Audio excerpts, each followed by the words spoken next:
매일 묵상 23년 9월 1일 금요일 믿음으로 선택하라. 예레미야 40장 1절에서 6절 말씀. 경호대장 느부사라단이 바빌론으로 사로잡혀 가고 있는 유다와 예루살렘의 모든 포로들 가운데 사슬에 묶여있는 예레미야를 라마에서 풀어준 후에 여호와께로부터 예레미야에게 임한 말씀입니다. 경호대장이 예레미야를 데리고 가서 그에게 말했다. 내 하나님 여호와께서 이곳에 이 재앙을 선포하셨고 이제 여호와께서 그 재앙을 이루셨고 선포하신 대로 행하셨다. 이 모든 것은 너희가 여호와께 죄를 지었고 그분의 목소리에 순종하지 않았기 때문에 일어났다. 그러나 이제 보아라. 오늘 내 손에 묶여있는 사슬로부터 내가 너를 풀어줄 것이다. 내가 나와 함께 바벨론으로 가는 것이 좋게 여겨지면 가라. 내가 너를 잘 돌봐주겠다. 그러나 내가 나와 함께 바벨론으로 가는 것이 좋지 않게 여겨지면 가지 마라. 보아라. 온 땅이 내 앞에 놓여 있다. 어디든지 내 생각에 좋고 적당한 곳으로 가라. 그러나 예레미야가 떠나기 전에 느부사라단이 덧붙여 말했다. 사반의 손자 아이감의 아들 그달랴에게로 돌아가라. 바벨론 왕께서 그를 유다 성읍들의 총독으로 임명하셨다. 그와 함께 내 백성 사이에서 살아라. 아니면 어디든 내 생각에 적당한 곳으로 가라. 그러고 나서 경호대장은 예레미야에게 먹을 것과 선물을 주고 그를 가게 했다. 그리하여 예레미야는 미스바에 있는 아이감의 아들 그달랴에게로 가서 이 땅에 남아있던 백성 사이에서 함께 살았다. 아멘. 묵상 길잡이. 눈앞의 현실이 어렵고 힘들더라도 하나님의 거룩하고 선한 뜻에 맞는 선택을 하며 살아가게 합니다. 예레미야 40장 6절에 미스바는 베냐민 땅에 있는 성읍으로 기브온과 라마와 이웃에 있습니다. 예루살렘 북쪽에 있던 미스바는 일찍부터 정치, 군사, 종교적 중심지였습니다. 여기에서 사무엘이 사사로 이스라엘 백성을 다스렸고 사울을 이스라엘의 왕으로 뽑았습니다. 인생은 곧 선택의 연속입니다. 그리스도인은 먹든지 마시든지 무엇을 하든지 하나님의 영광을 위한 선택을 해야 합니다.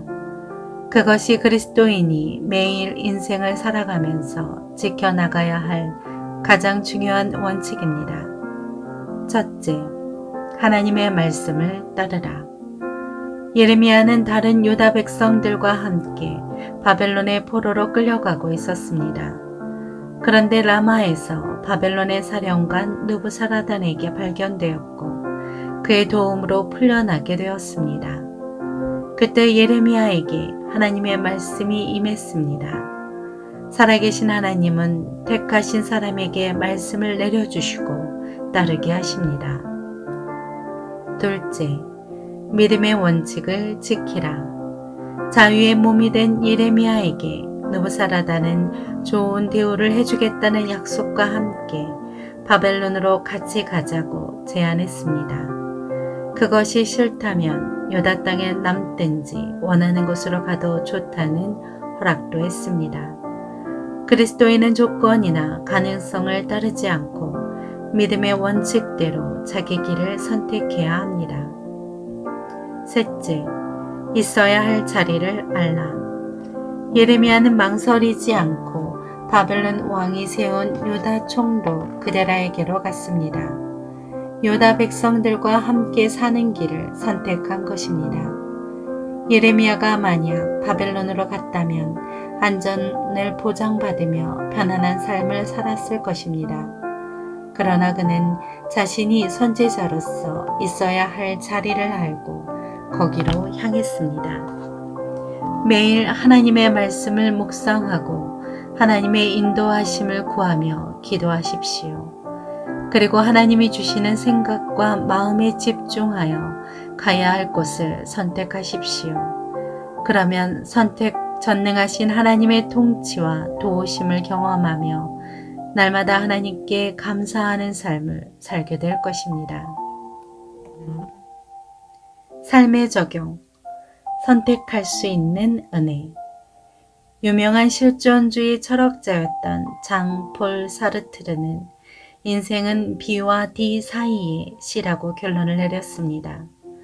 B는 태어남, D는 죽음, C는 선택을 의미합니다. 인생은 태어날 때부터 죽을 때까지 선택의 연속으로 선택의 중요성을 강조한 말입니다. 우리는 매일매일 선택하면서 살아갑니다. 하나님께서는 우리에게 자유의지를 주셔서 우리가 신앙 안에서 선택할 수 있는 은혜를 주셨습니다. 눈앞의 이익을 포기하더라도 하나님의 선한 뜻을 따르는 삶을 살아갑시다. 기도합니다. 주님, 어렵고 힘들더라도 믿음의 길을 갈 수 있는 용기와 힘을 주옵소서. 예수님의 이름으로 기도합니다. 아멘.